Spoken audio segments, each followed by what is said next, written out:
self-awareness is the key to self-mastery. That was the main focus of yesterday's workshop. So I got to run a workshop yesterday. I had the privilege of having 8 guys come down and train with me in a mixture of Qigong, martial arts, self-awareness, and I did a bit of a talk about the 5 pillars that I try to live my life by, explaining that most people don't have pillars or direction, or like direction is one of the pillars, but they usually don't have a code of any description. So when you don't have a code, when you don't have self-awareness, then the external world will dictate how you feel, dictate your mood.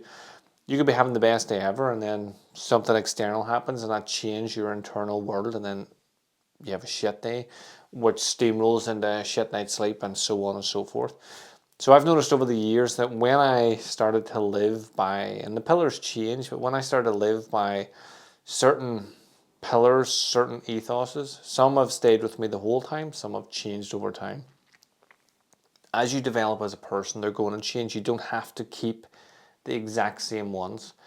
And they all come from my different experiences, my different trainings, the different masters and gurus that I worked with, and then my own self-study.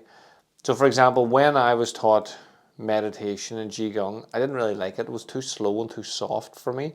I just wanted to learn how to fight. But now I have been training Qigong and meditation every single day since I was 16. Some sort of variation of it. Sometimes I was doing it like at the start anyway. I was doing it with no depth, but personally I think I'm doing a lot of depth in my martial arts, in my Qigong, and in my meditation now. So when I teach these things, or when we go over them, I have ways of, so for example, we started off with the body scan. The first time you do this body scan, you have to do about 5 minutes, because it's going to take you 2 to 3 minutes to get into it. And then you start to become more internally focused. But the end of the session, when we do it for about 2 minutes, because you can just switch back in. And that was some of the feedback that I got, that there's a big difference this time doing it than the time before. So you're not just learning these techniques to collect them, stick them on your shelf, or so that you can say, oh, I did Qigong once, it was great. You're learning them so that they can actually affect and change your day-to-day life. And you're learning from someone if you come and learn from me, whether it's through these podcasts, through videos, or actually in person. Not just someone that's learned it from masters who, like, you can trace the lineage right back, but someone who's actually practiced it day to day in a real life situation. One of the things that I struggled with learning all this was some of the masters and gurus that I worked with, they lived a very different life from me and anyone else that I knew. They lived in martial arts communities. All they did all day, every day was martial arts. They didn't need to do anything else. They lived in countries that they didn't have to worry about going back and working in a bar because they couldn't afford to live in the country. So sometimes when they talked about how this affects them and how it has changed their life, you'd be thinking, well, your life already sounds fucking, it already sounds great compared to mine. I have to do all this other shit and train on the side. So I've done this whilst building a business, whilst going through the same sort of shit everybody's went through. Like, there's some horrible things that have happened in your life. There's some things that really derail you.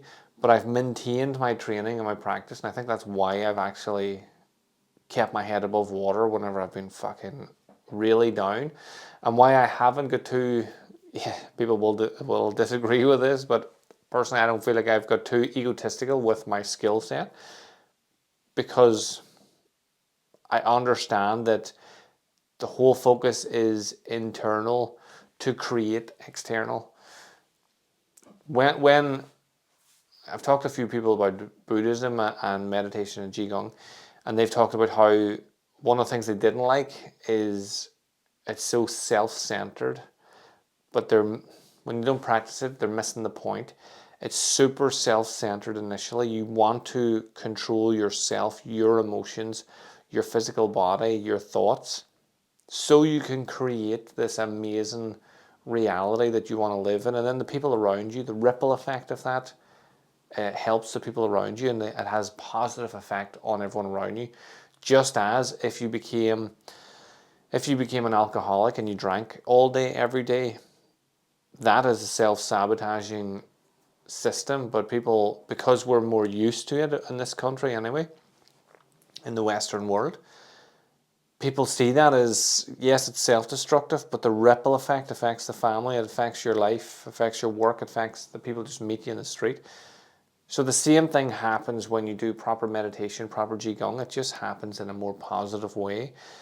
And one of the statements when I was asking for feedback at the end that I really liked, I talked about it yesterday when I just did a wee quick bit the camera. I was holding my phone, that's why I'm doing that shape. Was when you were doing whatever you were doing in the workshop, that was all you were thinking about. And that is true self-awareness. You're fully zoned in, you are comfortable and safe in your environment when you're practicing it. So you're practicing true self-awareness by just, even though we were doing some partner fight drills and some partner posture testing, you're comfortable in your environment, so you're able to self-focus. And when you self-focus, you can start to build on whatever it is that you're doing at that time, and then that becomes a much bigger part of who you are, and then the ripple effect, the positive ripple effect, becomes just bigger, better, stronger. So that's the challenge for this week. Do a task, whether it's some meditating, whether it's some Qigong, whether it's just going for a walk and you just think heel to toe as you walk, doing some training. If you're benching, do some benching. That's what I'm going to do later, so that's why that's in my head. Do the training, have a conversation, do a walk, go for a walk, do a walk, go for a walk. Out in nature will be best. And try to be fully present, which is another one of the pillars. Fully present, fully self-aware, and fully engaged in the activity.